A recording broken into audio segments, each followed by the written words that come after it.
So I just want to say firstly, welcome everyone to the Bloomhouse Summer Wellness Challenge. It is such a great privilege to share this space with you all. And so I myself and Ariane and Carissa are part of the East Palo Alto team here at Bloomhouse. And so we started the challenge this summer to promote more health, wellness, and mindfulness activities. And so this is the first workshop that's going to be kicking off our series. And so today, the person that will be leading our workshop is Miss Najiha, and she's from Fresh Pro. That you can show her some love in the chat, and there's a chat and a Q&A function. So if you want to, if you have any questions or anything, you can just update through there. Thank you. Yeah.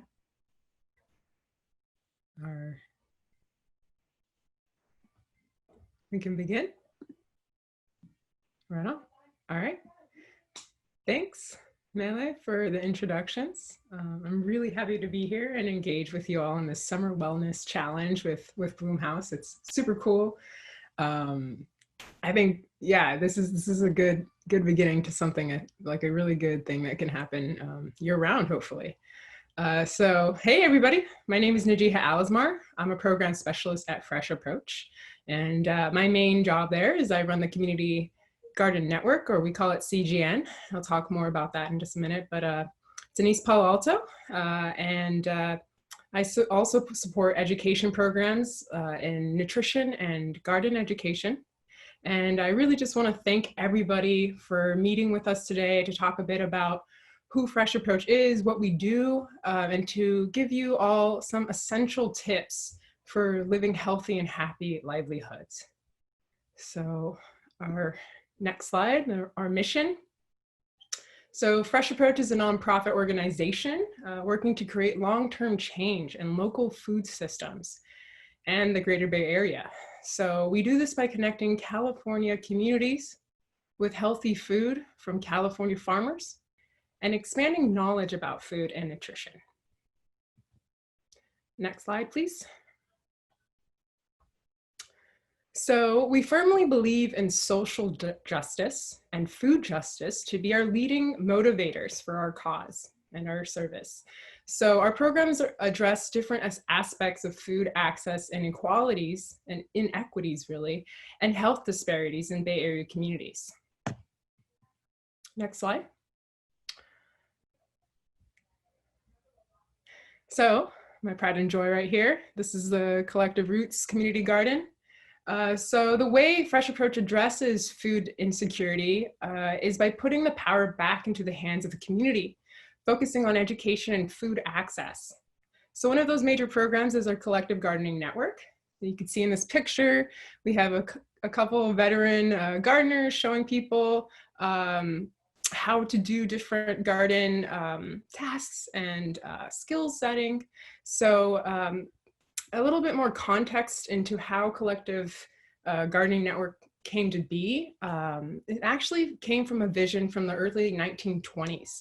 This guy named Charles Weeks, I'm sure you've heard of Weeks Street in East Palo Alto if you live here. He came in and he bought up a bunch of land in East Palo Alto, right by Runnymede. And he had this vision for 1 acre and independence.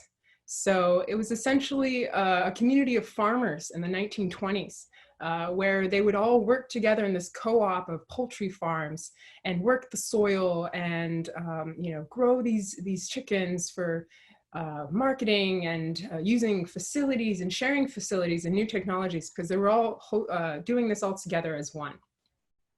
And what's really cool is that if you go down Runnymede, there are these really long lots. I don't know if you've noticed that he left behind this legacy of these long lots because he wanted it to feel like an urban community. So all the houses are kind of clustered and nice and kind of united together, but then these lots were really long so that in the center, at the very end of these lots, all these resources could be shared among all the farmers. And so that's why it's the land is structured that way. But unfortunately, the water became contaminated, the soil became contaminated, and the Great Depression happened, and he kind of lost everything, and he had to move away. But he left behind this idea, right? This historical agricultural lots, and this idea of 1 acre and 1 independence. You can have a small plot of land with the capacity to sustain a community of people. It really worked. It was really working. It's just, you know, things kind of happened. But there is this hope, right? So we fast forward, Collective Roots emerged in 2000, and we started educating school children and creating school gardens and teaching nutrition classes for parents and for kids.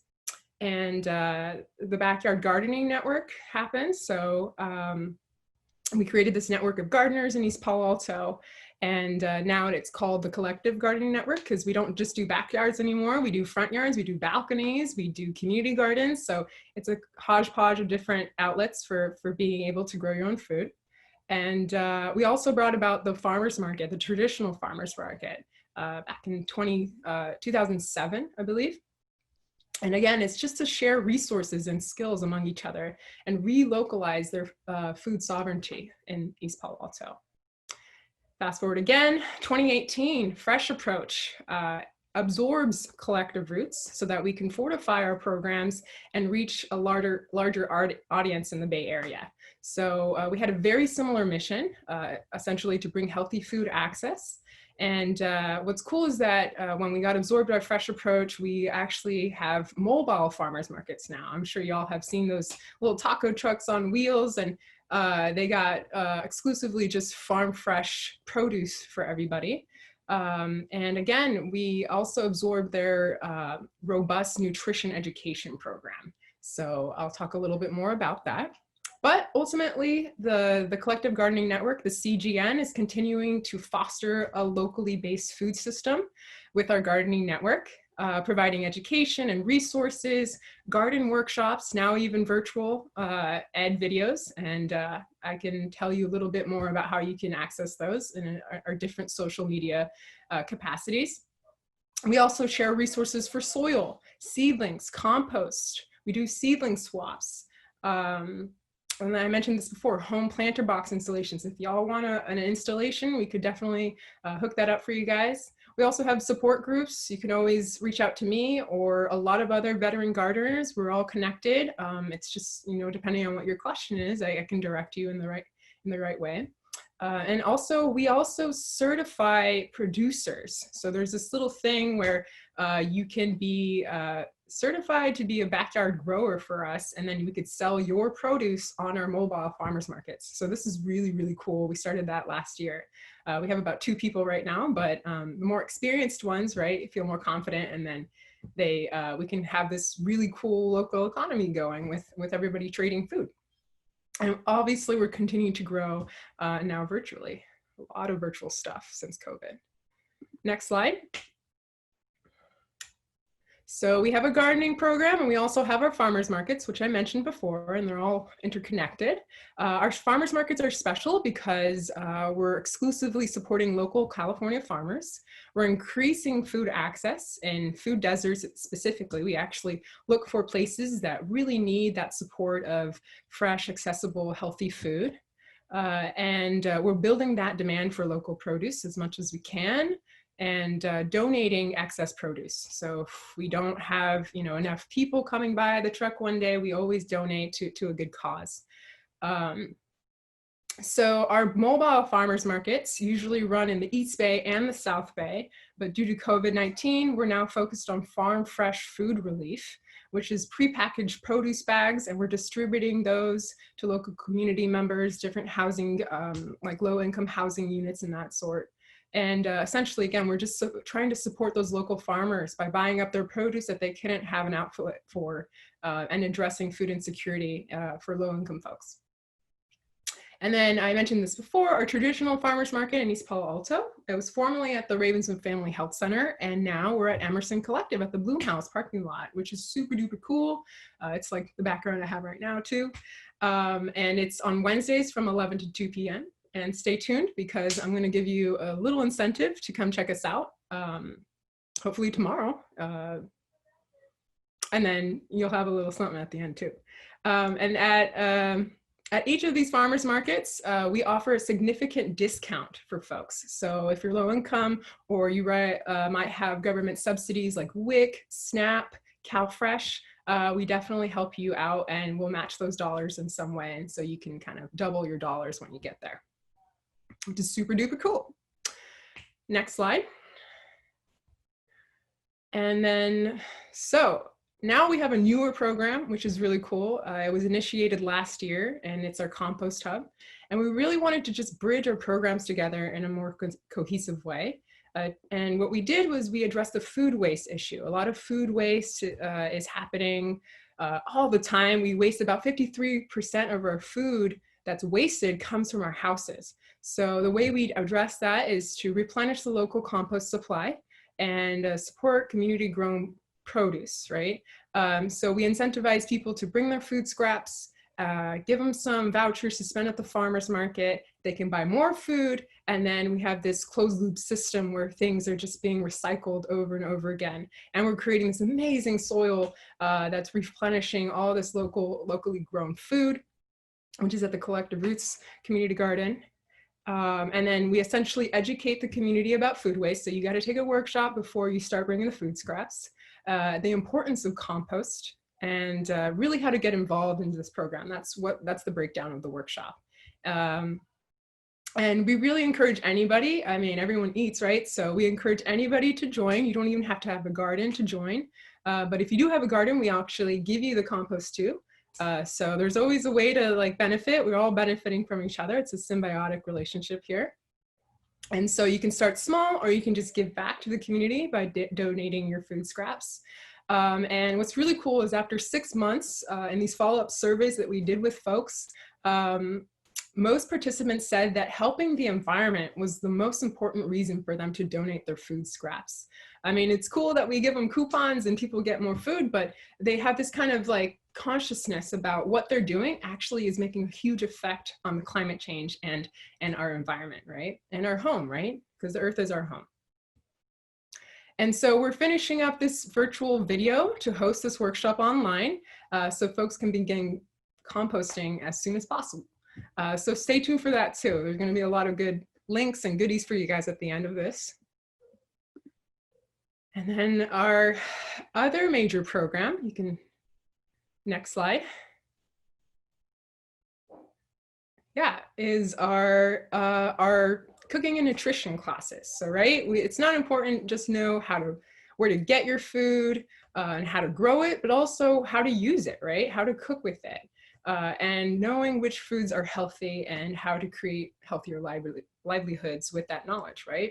So we host these cooking and nutrition classes. We call them Veggie RX. So we literally prescribe vegetables as medicine, right?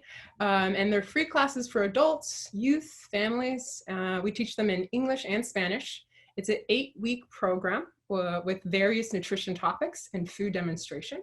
Unfortunately, now that we're going virtual, it was kind of hard to get that food demonstration down, but now we're like recording videos and you'll stay tuned for a video in just a minute. And essentially our philosophy is that in these classes, we are developing skills. We're building on these skills and we're empowering folks. It's very highly discussion based. We're setting goals and we're hopefully creating a behavioral change. How we help facilitate that behavior change is incentivizing with vouchers. We encourage you guys to go to the farmers markets. We give you guys recipes. We demo those recipes. So we're all tasting this same food together. We're thinking about new ideas. It's really like a really good group of people that are just coming together to think of ways to be healthier. And yeah, and we use these really cool notebooks, these journals, so we're very interactive, and we also use social media outlets to be able to interact with one another. And we teach these classes at various venues, usually like community spaces and centers, libraries and the sort, but now we're virtual, so everything's virtual. All right, next slide. So let's dive a little bit deeper into nutrition because this is a nutrition workshop after all.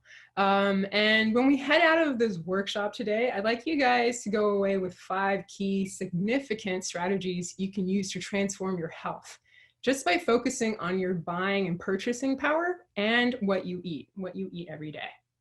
So among those are these top 5. These are my top 5. These are my personal top 5 that actually changed my life a lot.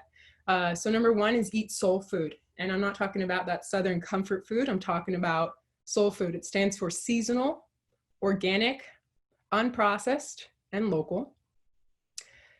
Second tip is to read labels. Reading labels is a huge skill that will completely change your life, because you'll be surprised at what is on those labels and what marketers are trying to do to you.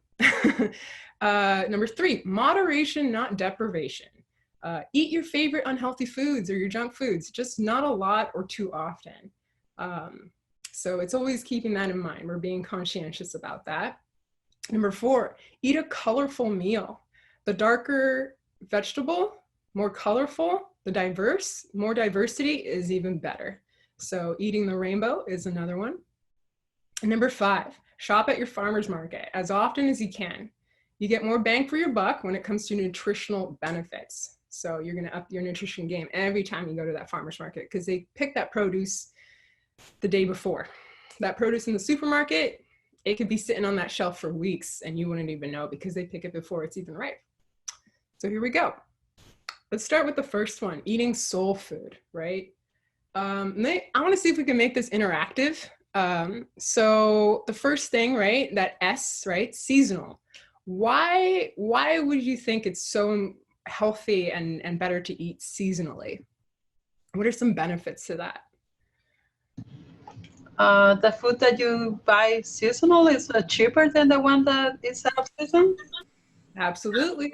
It's in season, it's more affordable because it's in abundance. Yep. Another reason? It's local. Yeah, it's local. Yep. So we're supporting our local. Oh yeah, that's the L. Sorry. That's the L, but that's good. It is local. Yeah, it's coming, no more than 200 miles away versus like something that's coming from halfway across the world, right? But that's still good. What about flavor? Is it tastier? Yeah, I would think so. Yeah. There's more variety, right? You see things that you don't normally see in supermarkets. I don't know if you've noticed this, but when you go to a supermarket, you see like 2 varieties. You go to a farmer's market, you see endless varieties, right? There's heirloom. Heirloom means that it's been a localized, not hybridized, but it's been a seed that has been created within that local community for more than 50 years. So that seed has acclimated to its environment, and it's been there for 50 years because it's so comfortable with living in that soil or in that space. And it tastes better too, right? You're seeing these weird colors, like different colored tomatoes. There's a rainbow of tomato colors. And ultimately, it's more nutritious, right? So I talked about that. If it's more fresh, it's going to have more nutrition. And then you'll get more bang for your buck that way too. All right, let's move on to, any more comments? Yeah, I just wanted to mention that also organic local products are last longer because they're more fresh, as you mentioned it. Yeah. Right, exactly. Which brings us to O for organic, right? What are the other benefits of eating organic? No pesticides. Yes, we're avoiding toxic pesticides, herbicides, hormones, antibiotics, GMOs. The USDA says if it's organic, by default, it's also non-GMO, genetically modified organism. What else? Are we helping the earth too? I think we are, yeah. When we are growing organically, we're working with the earth, not against it, right? When we consume things that are non-organic, we are consuming things that have been added all these crazy toxins into the earth that are killing the bad bugs, right? But those pesticides can't differentiate the bad bugs from the good bugs. So they're killing the good bugs too, like our bees, our butterflies, our birds even. So that's the issue there too. It's also contaminating the soil. So they got to add all these other chemical fertilizers so that the soil stays healthy too. So it's kind of like the pharmaceutical you know, company, right? The pharmacy is like a sick way of keeping people healthy, right? It's not the cure though. The cure is eating healthy organic foods, right? That is the medicine, right? Plato said, let food be thy medicine, right? So it's important to think in that way too. Whenever we're buying organic, we're investing in ourselves. We're giving ourselves more life, right? To be there for our families, but we're also investing in our future generations, right? So this is why it's important to do that. But you know, it's expensive at times. So I encourage you all to look up the Dirty Dozen, which means the Dirty Dozen are ones that you should definitely buy organic as much as possible because they are the most pesticide ridden of the produce. And then the Clean 15. The Clean 15 are ones that are a little on the cleaner side, and you can probably buy unorganic and you'll be okay. You'll have less pesticides that way. So I could probably send you guys a handout on those too, just to be mindful of that. So yeah, again, and then buying organic, more nutrition. You get more bang for your buck. What about you for unprocessed? What does that mean?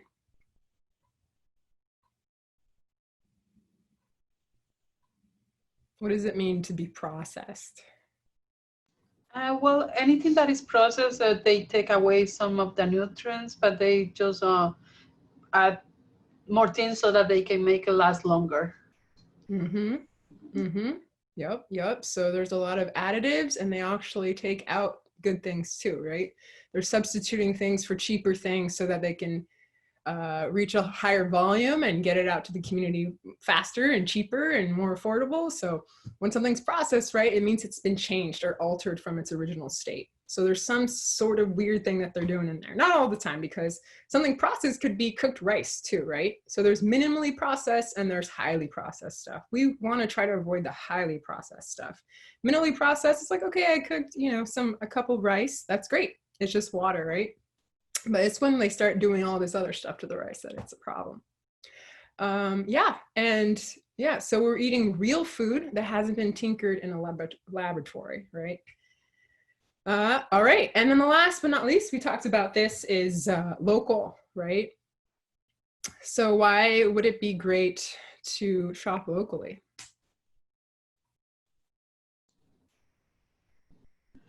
You help your local economy by buying local. Yes, you're helping your local economy. You help your friends and your neighbors, right, to thrive in whatever mom and pop, you know, endeavor they're having.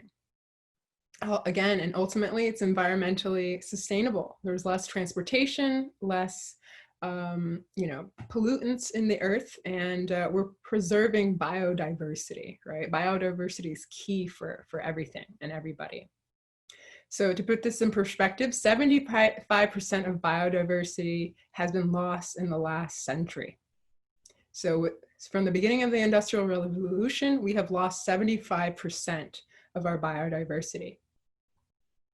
Think about that. It's a huge thing. It's a huge thing. And what's going to happen in 50 years, you know? So we have to be more conscientious, and we have to be more mindful about what we're doing and what we're choosing every day whenever we buy something, right? Every day we have that option. An example of that is potatoes. There used to be thousands of varieties of potatoes back in the day. And since we've industrialized everything and expedited everything, now we have like maybe a dozen, if we're lucky, of that variety. And that's why heirloom is so important, right? You create your own version and then it's adapted to the environment. It tastes so much better because it belongs there, you know? All right, let's move on. Reading labels. Next slide, please. Reading ingredients, reading labels. This is a big one. So we got to know what's in our food before you buy it. When you read the ingredients, make sure you can imagine it growing somewhere out in nature. That's what I do. I'm like, where did this come from? You know, if I can't do that, then I shouldn't probably put that into my body. Does anyone want to guess the organ that our bodies come in contact with the outside world the most?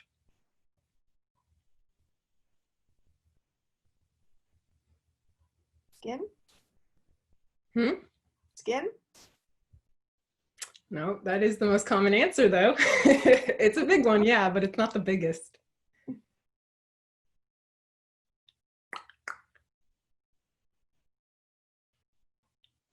Bueller. All right, any more guesses? All right, it's the small intestine, right? The small intestine is 25 feet long. Our skin maybe, or I don't know what the square footage is, depends how tall you are, right? But our skin's maybe like 10 feet, but 25 feet, right? So every time you put something into your body, you're either fighting disease or feeding disease.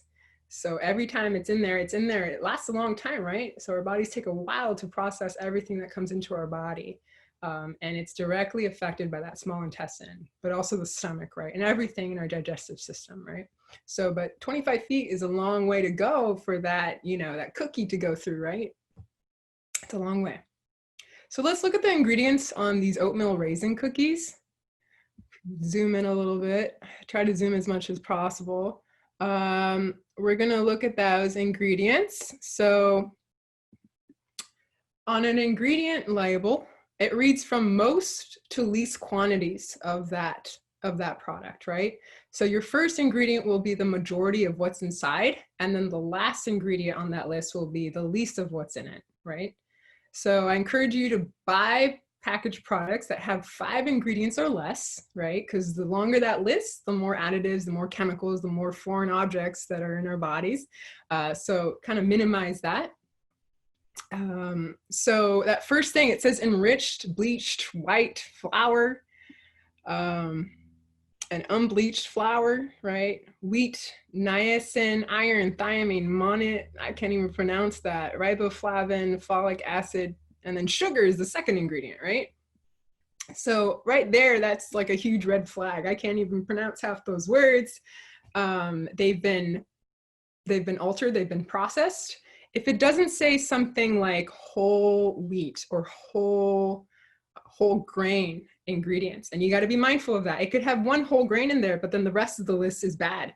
But if it's like a whole grain, like it's properly a whole grain, then it's a pretty good product. But if it has like one whole grain, let's say it has whole wheat flour and then it has enriched, bleach, white flour, that means it still has a lot of that bleached flour, right? You want to try to be mindful of, like, when you're reading that label, it says whole grain and it sticks to that whole grain description. So an example of that is this one, the unbleached white flour. We want to look for whole wheat flour or quinoa flour. That's a whole grain, right? A spelt flour, a barley, or an oat. You can make your own oat flour at home. You literally have to just take oats, put them in the blender and powder them and pulverize them, and then you got oat flour, and you can work wonders with oat flour. I really love oat flour. Almond flour, you can do the same thing with almonds. Buckwheat, corn is another good one, right? So a whole grain, meaning it hasn't been altered in any way.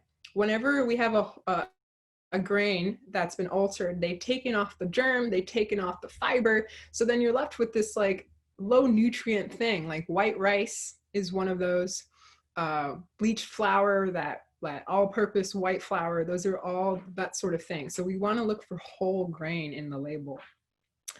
And then but we've got to be mindful. We got to be mindful and avoid the health claims by strategic marketers, right? You got to be smarter than them. We got to be more conscientious. We're forming this consciousness around what we're consuming, right? Whenever you see those labels like fat-free, right?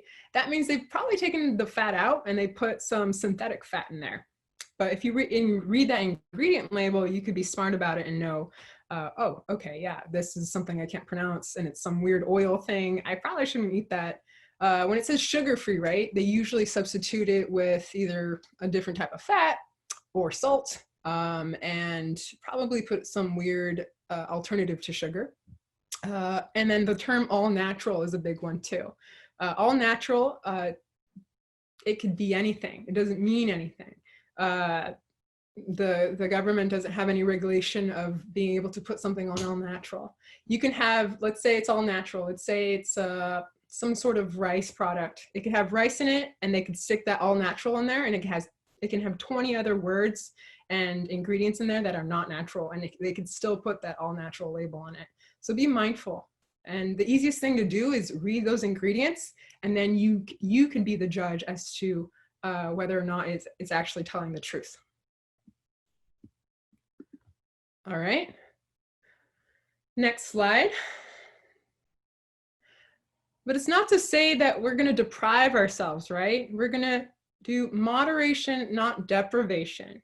So this means really just treat your treat like a real treat. There are so many times out of the year, especially in the US, to binge on junk foods. Every single month has a reason to celebrate and binge and go crazy over these junk foods, right?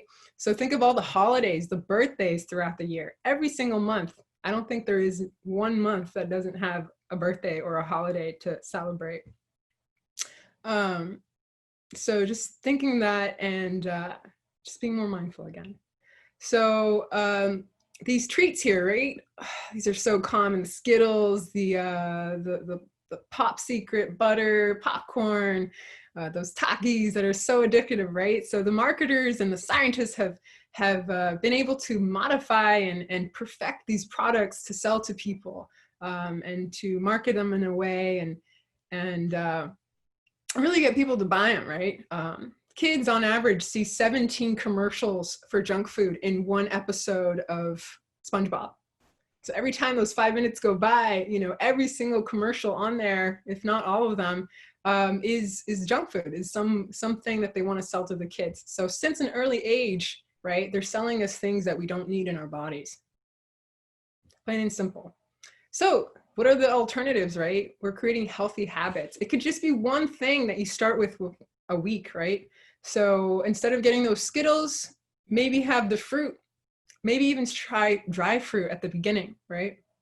Getting those dry fruits, it's still delicious, it's still sweet, you're getting that sweet craving, right? But it's a little bit on the healthier side.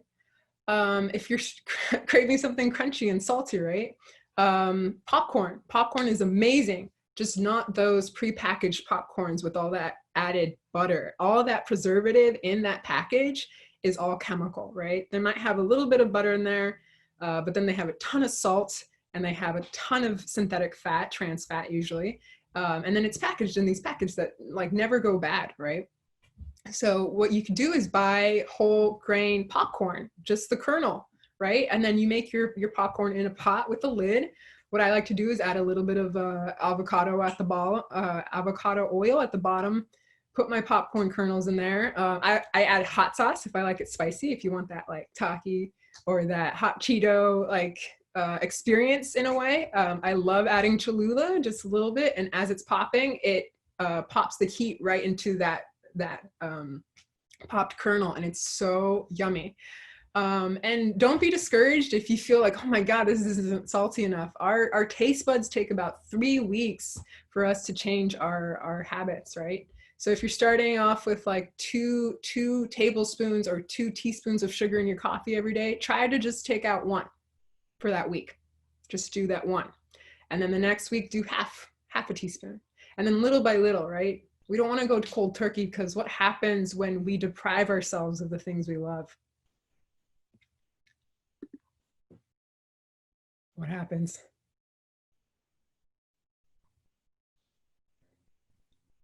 Do we usually stick to it? I mean, some people do. It's really hard though. Usually we relapse, right? We relapse. And that's when, you know, we have this whole roller coaster of just feeling bad all the time because you feel guilty for not sticking to it and blah, blah, blah. But ultimately it's just getting back up and not stopping, you know, and just taking those baby steps to get there. And don't feel bad if you relapse once or twice. It's totally fine. I do it too. I had ice cream 2 days ago and I love ice cream, don't believe me, but I treat it like a real treat. I have it maybe once a month, right? Twice a month if I'm feeling, you know, the heat, you know, but, you know, I really treat it like a real treat. So that's another strategy that you can take home with you. All right. So we're avoiding added sugar.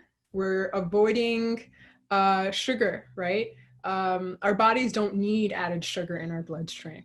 We tend to store it in our bodies. So when, especially those synthetic sugars, our body doesn't know how to identify that in our body. So it literally just stores it. It's like, oh, this is potentially energy. I don't know. I don't really know what to do with this. So I'm just going to store it there and see what happens. But it's like a foreign object. It's like a UFO in our bodies, and our bodies doesn't know what to do with it. It physically doesn't know what to do with it. So we got to try to not put it in the first place, right? We don't want to intoxicate our bodies first, right? So we tend to store it in our bodies, and yeah, it's not good for us.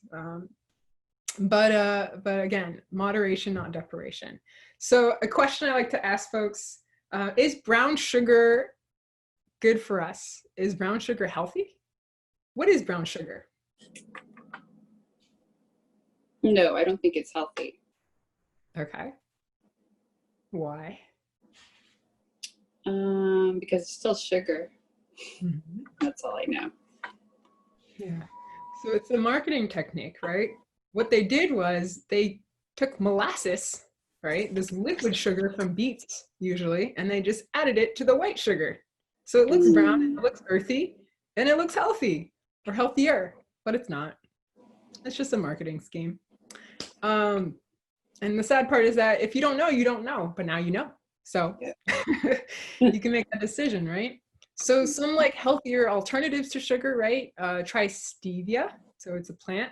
It's a plant-based sugar. It's a little strong. It's a little hard to get used to. If not, just less sugar makes a huge difference. Just less sugar, right? We talked about that coffee.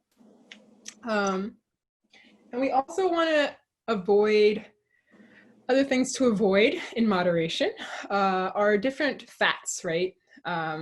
Does everyone think that fats are good, bad, or you don't know? I think there are some good fats, like avocados. Mm-hmm. Yeah, absolutely. There are good fats. Olive oil. Olive oil, yep. So you're hitting those, absolutely. So there are good fats, there are not so good fats, and there are terrible fats. The terrible fats are those trans fats. So when we're reading that nutrition label, we see the fat content, it says trans fat. Hopefully it's 0, because that's the worst of the worst. Trans fat is just synthetic fat that they just put into things to make them taste better. And then the key words you want to see in that ingredient label is partially hydrogenated or hydrogenated oil. Those are the biggest trans fats that are just the worst. And then right after that is saturated fats. Saturated fats are derived from animal byproducts. So these are butter, right? Fat from meat, dairy, milk, that sort of thing. Moderation is okay. They still clog our arteries a bit, but not as fast as trans fats do. So just be mindful of that. A little bit goes a long way. And then, like we said, are good fats, right? These are unsaturated fats. So meaning they're not going to like coagulate in our bodies as much, and they actually help us throughout the day. So these are found from avocados. We talked about that. Olives, olive oil, nuts and seeds. So peanuts, walnuts, pecans, almonds, sunflower seeds, pumpkin seeds. Pumpkin seeds have the highest protein content out of all the seeds. So if you want a big protein boost throughout your day, eat some pumpkin seeds. And different oils, right? So olive oil, avocado oil, peanut oil. Just avoid those vegetable oils, right? Vegetable oil, when it just says vegetable oil, that means it's a mixed low quality vegetable blend. So it's like they took all these like low quality other oils, like vegetable oils, and they mixed them all together, and then they just created this new product, right? Because they don't want to waste it, right? Maybe this company creates olive oil and peanut oil, but then they have these like residual oils at the very end, and then just hodgepodge. It's weird. So what's the most healthy oil to cook with? The healthiest oil to cook with, I would say, is avocado oil, peanut oil, sunflower oil. Those, like, you could tell that this is like a real plant oil, right? It's like explicit what kind of plant it comes from. Grapeseed oil is another good one. Sesame oil. I love to cook with sesame oil, especially when I want those Asian flavors in there. And then olive oil is one it has a very low smoke point, meaning it starts smoking after a very low temperature. Well, not too low, but not very high either. So olive oil is one I just eat raw as much as possible. I put it in my salad dressings. I put it in my my things at the very end just to kind of top it off, my hummus or something, but I don't cook with olive oil as much as possible. unless I'm cooking something with low heat, then that's fine. But that smoke point, and it should say on the bottle, is the point at which it smokes and it becomes a carcinogen, meaning it could cause cancer. So don't let your oil smoke if you can help it, okay? A lot of people are like, oh, I cook with smoking oil all the time. And I'm like, please try to avoid that. But yeah, good question. I love that question. And then last but not least, we got to moderate our salt intake. Salt is actually important for us. Our salt helps us with our nerve impulses, our brain. Without salt, we don't have that, capacity to make those impulses. But too much can have the reverse effect, meaning we can get high blood pressure, right? We can have strokes. So too much salt is not good either. There has to be a good balance. And the American Heart Association recommends 1 teaspoon of salt a day. Not every meal, a day. So that's a pinch, right? So in 1 teaspoon, we have 2,325 milligrams. And then the American Heart Association recommends 2,300. So even in that teaspoon, we're still getting 25 milligrams in excess of salt. So keeping that in mind, a little trick that I love to do is use more spices, use fresh herbs from your balcony or from your windowsill if you can grow fresh herbs. Hit me up for seeds because I can mail you guys those seeds if you guys want to start your gardens. Using a lot of spices and herbs will help your food taste a lot better, and you don't need excess salt. And then the last thing is to salt at the very end of your meal, not while you're cooking. A lot of people, you try to throw those pinches at the beginning, in the middle, at the end, but if you do it at the very end, that way you kind of moderate a bit better the amount of salt you're intaking as well. All right? Not saying never, I'm just saying be more mindful. We're just creating good habits. Even if you just do 1 or 2 of these at first, one of these tactics, you're going to feel so much better in the long run. And that's the goal, right? We want to feel better. We want to feel energized. So next slide.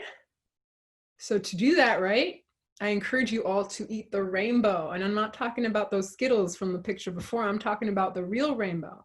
I'm talking about whole fruits, vegetables, legumes, which is a fancy word for beans and garbanzo beans and different protein-based or high-protein legumes that you can get a lot of filling and fiber out of that too, and whole grains, right? So whole grains. This is our brown rice and our whole wheat flours and things like that. And then ultimately, right, the more colors in your meal, the better. So fruits and vegetables contain antioxidants. This is a big, nutrition word out there, or what do they call it? Like that fad word out there. Antioxidants are only found in fruits and vegetables. So they help fight off free radicals in our blood. So free radicals are those cells that cause us to age faster, and they host diseases like cancer. So the only way to fight off cancer is to eat foods that fight cancer, right? We all have cancer cells within us. We're born with cancer cells. So whether or not we feed those cancer cells is whether or not they develop and start creating that effect, right? That is the catch. And the way to avoid that is to eat healthy foods, right? So we can't produce these antioxidants. We need to get them from outside sources of nutrients. And what's cool is that each color that we integrate into our diets offers a medley of different vitamins and minerals. I'm not going to go through every color and tell you all the vitamins and minerals because that's like a whole encyclopedia of vitamins and stuff, but they all work together. They all work together with other colors to fortify each other. So an example of this is when you eat something blue, like a blueberry, and you eat something red, like a strawberry, that blue is helping that red help you absorb those vitamins and minerals. It's kind of crazy, but it's really cool. It's science. So the phytonutrients are enhanced to help you be healthier and ward off those diseases. And then the darker the color, the better. You get more nutrients when you eat darker colored vegetables. So an example of this is white onion, yellow onion, red onion, right? Which one has more antioxidants and more nutrients?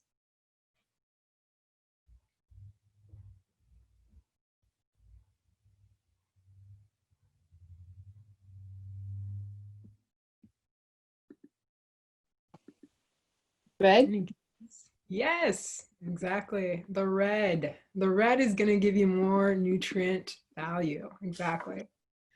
Can anyone think of another fruit or vegetable that has a different color and has like variations of lighter colors and darker colors?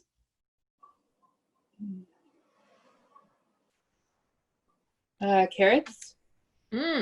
Yeah. Yeah, so carrots originally came in different colors, white, yellow, orange, purple, right? When you go to a farmer's market, you'll find that those medley of colors all the time.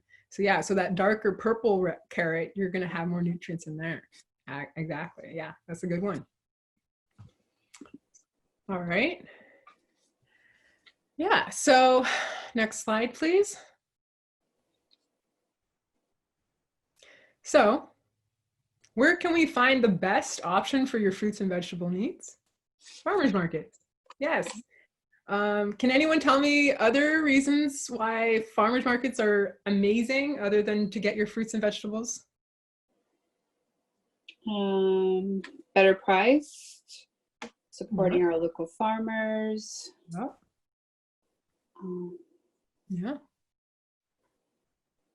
When you go there, do you feel like you're part of a community? Yeah, you're right. You get that community experience. You get to build a relationship with others in the community, the farmers, your neighbors, your friends, your family, right? Mm-hmm. It's a social gathering space. We're enjoying the sun, the outdoors, we're enjoying each other. You get to meet other people who enjoy the same foods, exchange recipe ideas. I don't know if you can do that in the supermarket as much, right? You can directly talk to your farmer, right? You get to talk to the person that grew your food. Can you do that in the supermarket? No.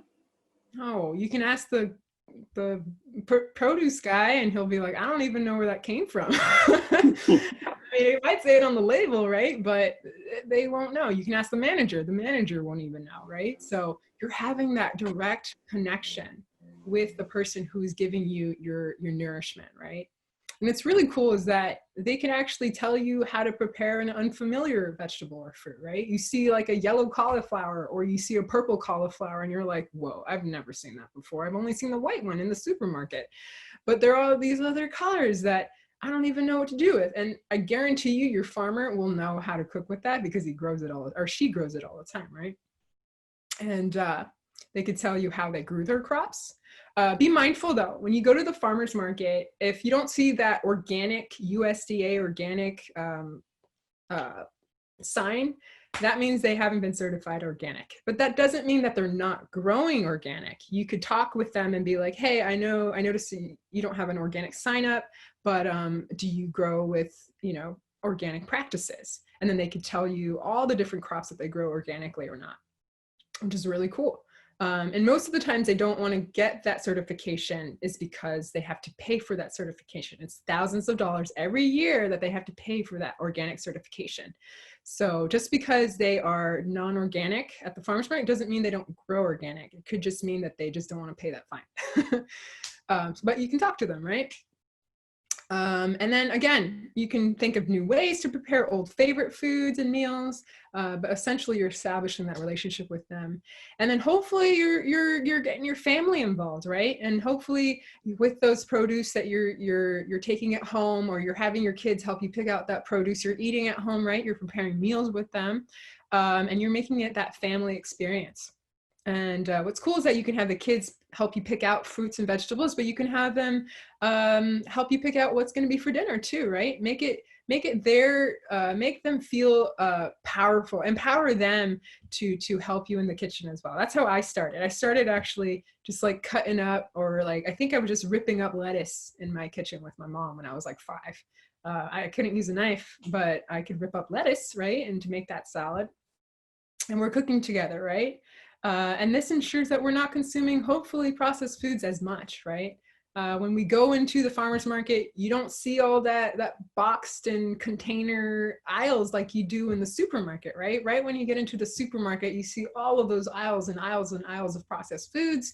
And then on the perimeter of the supermarket is all the fresh stuff, right? That's where all the refrigerators, right? They don't want to send generators underneath and make it all complicated. So everything's on the outside, all that fresh stuff. So that's another tactic you can use when you go into the supermarket. You're noticing that, you know, right when you walk in, they're trying to sell you things you don't need in your body. So try to go straight for the parameter of that. And if not, you know, go straight to your farmer's market, and you usually don't find that sort of thing there, right? So we're avoiding processed foods, and we're nurturing each other as well. And I want to encourage you guys, hopefully at the end of this workshop, you will be motivated to go to the farmer's market, and I want you guys, this is my challenge for you guys, is to pick a new fruit or vegetable to try at home. That's the challenge. And speaking of new meals and fruits, can we go to the next slide? Let's do a cooking demo. So I recorded this video a few months ago at the beginning of quarantine, and it's one of my favorites, garbanzo bean tacos. And I hope you guys like it. And yeah, we can press play.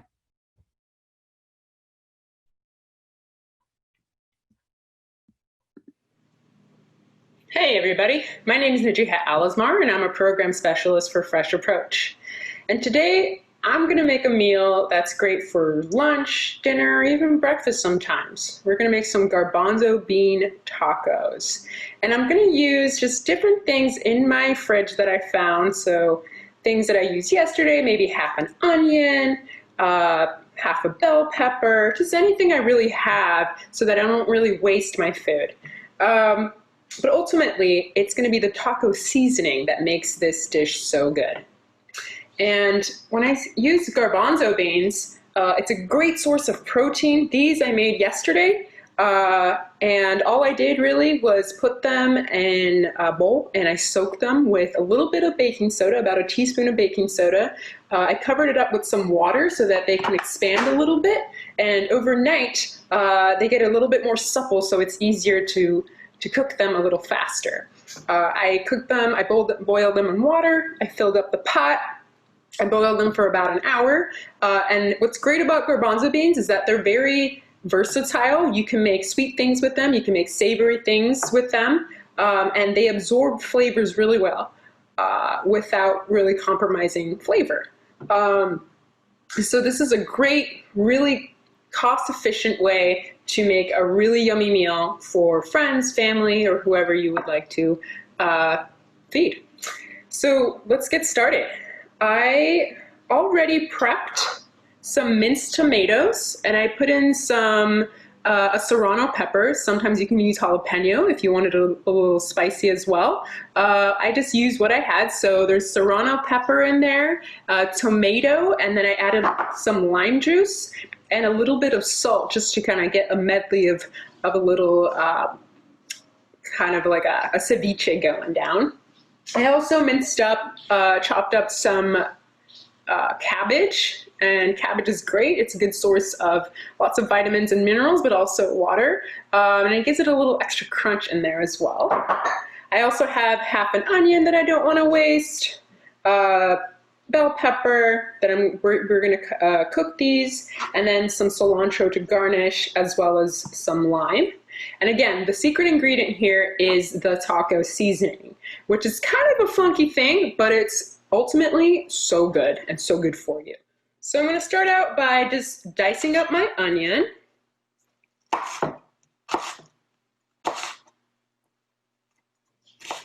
So once I got my onion all diced up here, I'm going to actually heat up my pan so we can get this going. I'm also going to dice up this pepper here. This is going to be a major flavor component in these tacos. And what's cool is that you can really use whatever you got on hand. You don't have to use everything either. All right, so I'm just going to add a little bit of oil to my pan here. Add a tablespoon, I would say. No more, no less. I'm going to heat up the oil. I'm going to put the heat on about medium. I'll put it on a 5. And once I have my vegetables all nice and cut up, I'm just gonna throw them into the pan.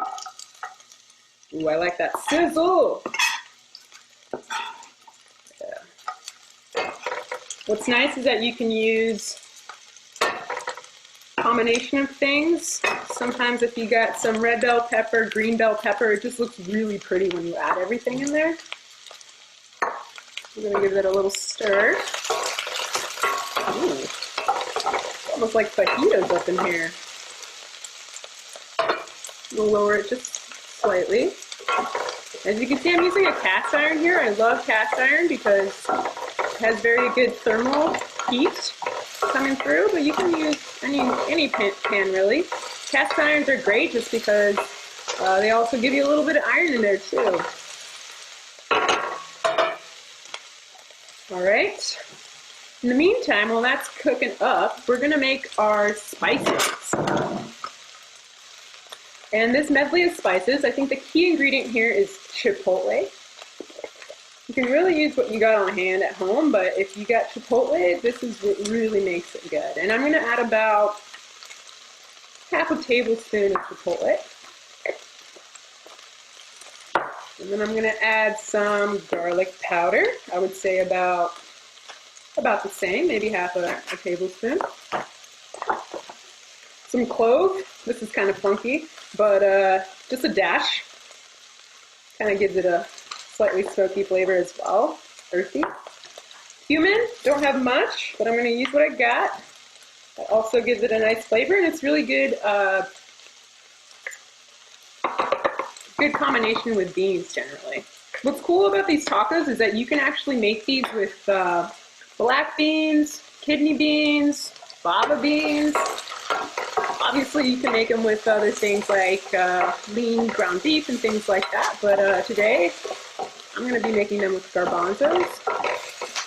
I have a plant-based option here. Yeah, well, these are getting nice and soft. Just give them a little stir there. Ooh, I could smell it already. It smells really good. Let's see, we got our spices. Kind of funky thing too. We're gonna add a little nutmeg, just a dash. We're not going crazy here. A little oregano. Ooh, oregano. Oregano. This kind of gives it a full body flavor as well. Herbs are great. All right. So this is gonna go into our garbanzo beans once we put them onto the pan. I'm going to go ahead and add about 1 cup of garbanzo beans here. And again, you can actually use canned garbanzo beans too. Just make sure you drain them so they don't have too much of the water that's been in the pan.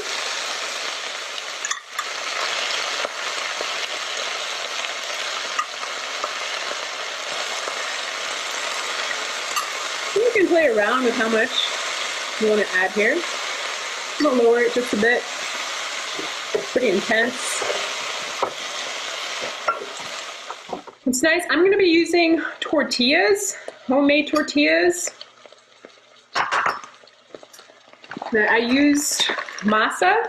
This is maseca. It's essentially just corn flour and a little bit of lime juice in there. You can make them at home. You just add a little bit of water. Once it's nice and sticky, you make them nice and flat. You can use your hands or you can smash them with a plate. Make them into nice little round flat sheets here. Then you put it on a pan. And once they get a little inflated, you toss it over the other side and then it'll deflate and it'll be a nice little tortilla like this. You could also use corn tortillas, flour tortillas, or you can put this on a bed of rice if you want to make it into like a taco bowl. Ooh, look at this. This looks so good and it smells phenomenal. I'm into it. Into it! All right, let's see. What else do we got here? I'm going to let that cook. Let that happen. In the meantime, I'm going to dice up some sun-dried tomatoes. I know it's kind of funky, but this is actually what makes this so good. Move that out of the way. In the process, give it a nice mix. So I'm gonna go ahead, ooh, now that's nice and absorbed. I'm gonna add our spices.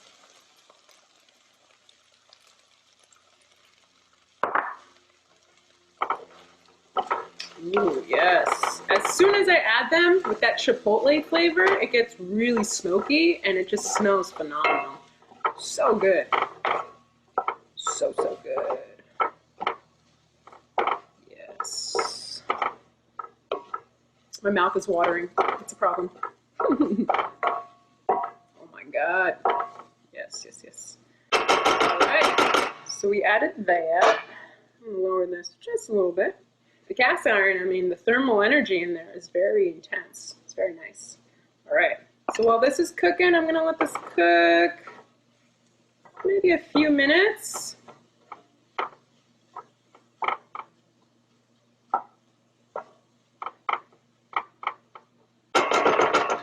And then to get to, like, I'm gonna mash it up a bit. Use just a fork, or you can use a potato masher. I'm gonna mash it up, maybe half of them, just to give it that nice texture in the taco, almost like minced meat. What's awesome about this is that it's a complete meal. You got your lean protein, you got your legume, which is your garbanzo. You got lots of different types of veggies for good vitamin and mineral content, but also we're gonna have a good whole grain in there, which is the corn and the tortillas. And again, you can use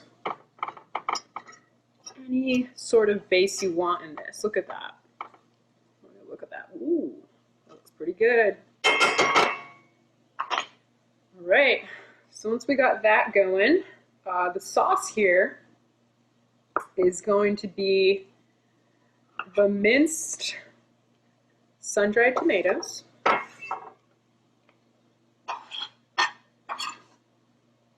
which is just going to add another bold flavor in there.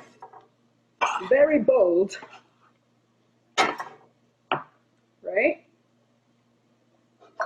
Let's get that nice and mixed in there. Ooh, look at that. Now we have a nice red color in there mixed in with the orange from the bell pepper. And if you add green, it's even prettier. Ooh, or purple. Have y'all ever had purple bell pepper? It's kind of funky, but it's delicious. All right, sorry, I keep making that. All right, so now I'm gonna add this sauce. This sauce is literally just 2 tablespoons of soy sauce mixed with a tablespoon of apple cider vinegar. And I know that sounds kind of weird, but the combination just pulls everything together, all the flavors, all the spices, and then we're gonna let it cook in that sauce for about 5 to 8 minutes.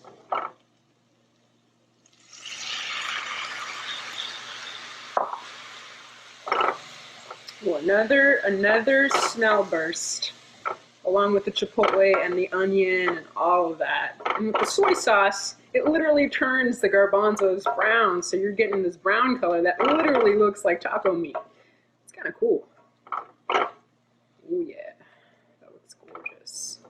All right, so now that it's cooked for about 5 to 6 minutes, I'm gonna do a taste test because you gotta know if it tastes good, right?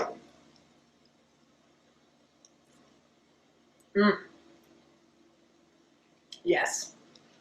That's all I gotta say. Yes. I think it's the sun-dried tomatoes mixed with the chipotle and the onion. Just like, it's like a party in your mouth. It's so good. It's a little bit spicy. It's gonna be really good. So now, I'm gonna heat up my tortillas. All right. So, once these are nice and warm, I'm just gonna grab them. And I'm gonna take a little bit of this. Look at that. It looks so bomb. Look at that. It's ridiculous. It's probably the best thing I've ever had in my life sometimes. It's one of my favorites, not gonna lie. All right, you can load that up, make room for the other stuff. I'm gonna add some cabbage right on top. And then I'm gonna add this is my tomato serrano pepper medley with salt and lime juice. It's been sitting in there. It's kind of like a little ceviche now. It's gonna be extra spicy up in here. I like to use my hands because this is where all the love lies. The secret ingredient is love, and the love is in your hands. All right, let's top it off with some cilantro. Oof, yes, look at that. Cilantro, whew, and a little lime juice. You can add your own like homemade salsa or store-bought salsa just to make it a little extra. And that is all. Look at that. Super economical, super simple. Takes you less than 20 minutes. You can't go wrong. Well, I hope you enjoyed this video and stay tuned for the next one.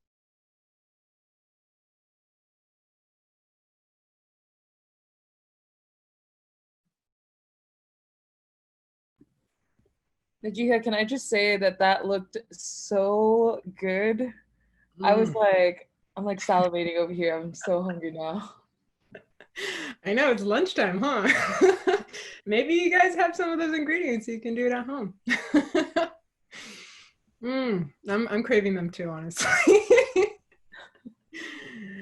Yeah, awesome. I hope you guys enjoyed that video and my presentation, and I just really wanted to thank you guys and open it up for Q&A now. So if you guys have any questions for me, specific questions, I'm here. Najiha, you had a question in the chat early on about the community garden and whether it's open to the community and can people just stop by, or is their schedule? Yeah, so we're developing our volunteer protocols right now. We had a meeting last week to discuss that, and we're just kind of polishing it up. And once that's polished up and ready to go, we invite you guys to sign up. You can go to freshapproach.org/volunteer to sign up. And I could put that in the chat after as well. And if we do a follow-up email, y'all will definitely get all of those resources for you guys to know when and where to come by. But it's usually Thursday evenings, 5 to 7 p.m.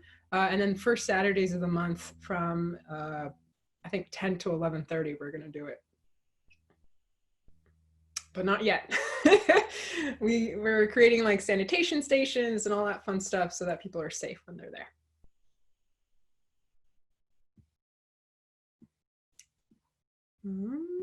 Looking at the chat here.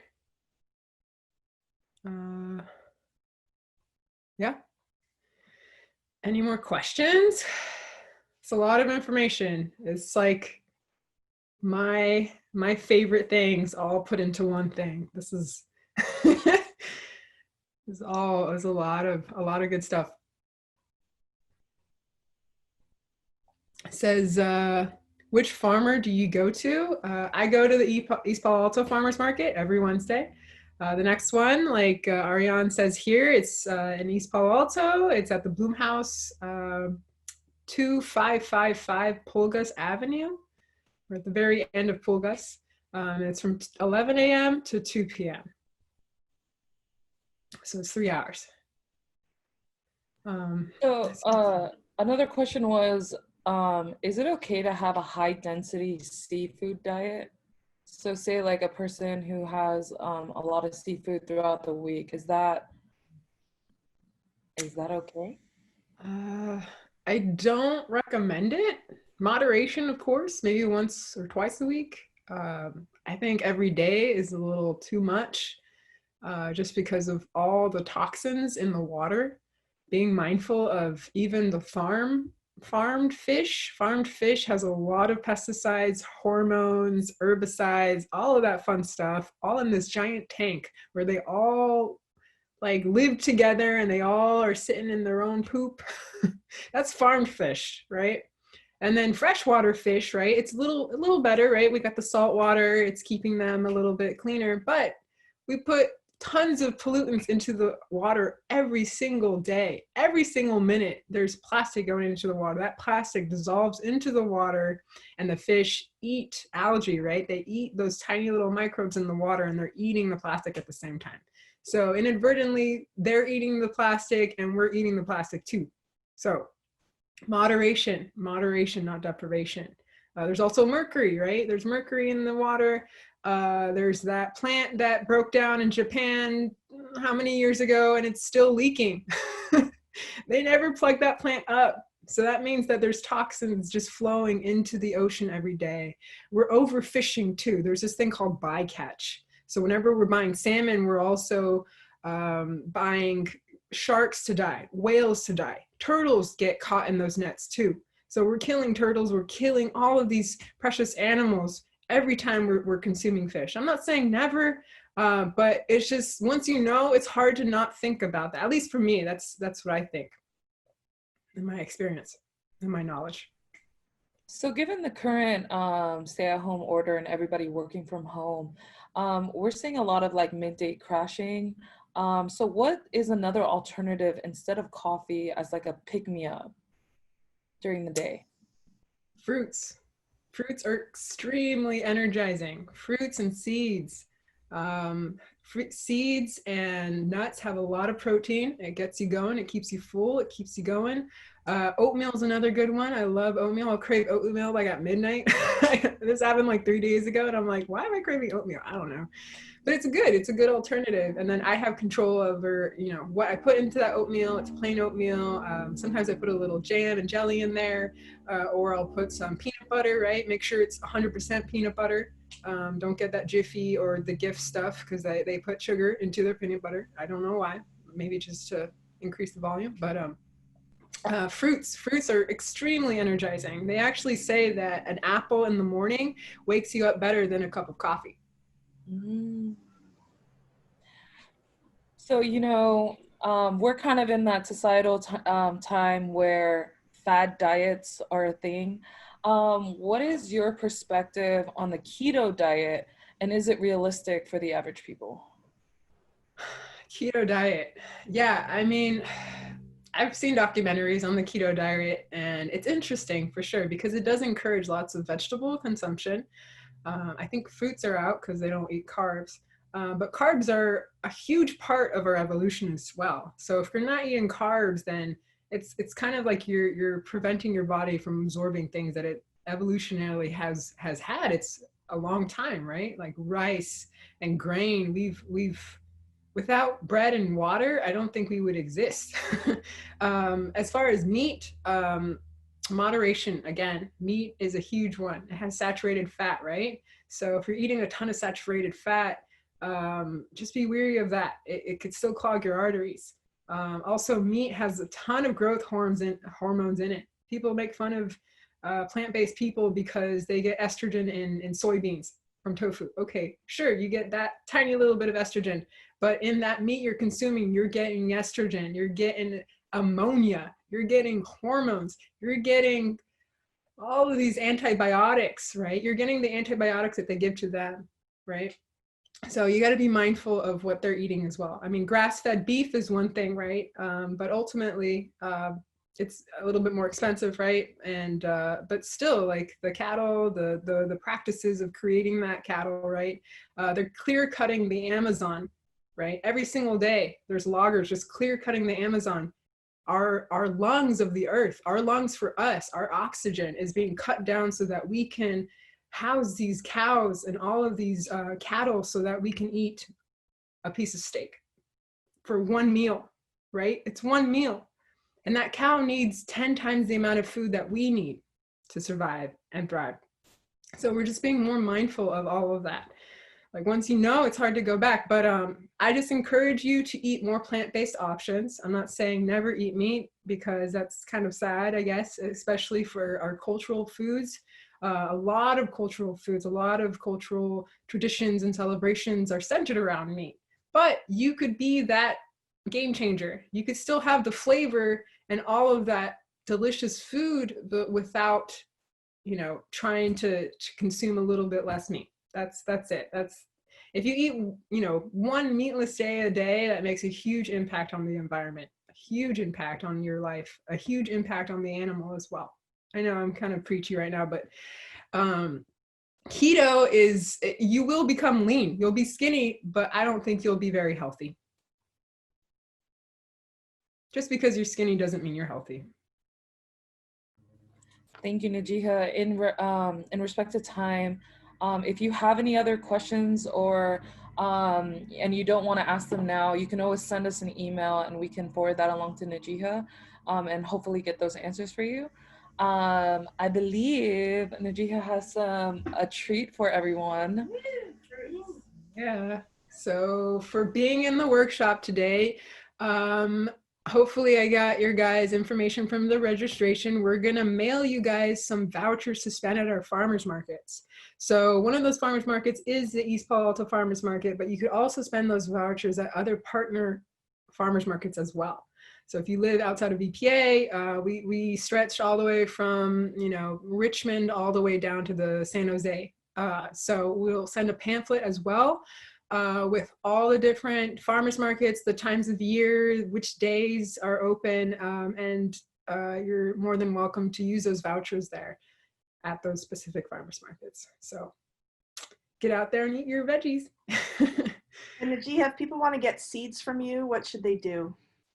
Yeah, I can leave my email and we can communicate via email or my phone number. You could, you know, just text me and we could set up a way for me to mail the seeds to you, or you can come by my office in at Collective Roots in East Palo Alto to come pick them up, and I can give you a tour of the garden too if you want. But we have tons of seeds. Please take the seeds. I want them to go out. And hopefully I'll do like a seed saving workshop so we can save those seeds and then we can replenish the seed bank as well. Nice.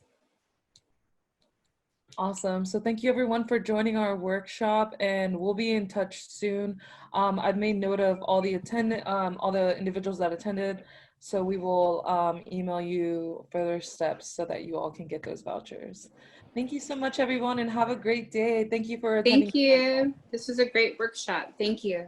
And just a reminder, there's more workshops that you can sign up for on bloomhouseepa.com. We've got a mindfulness one, we'll have yoga. So join the challenge and you can do as many workshops as you want throughout the challenge. So thanks for joining.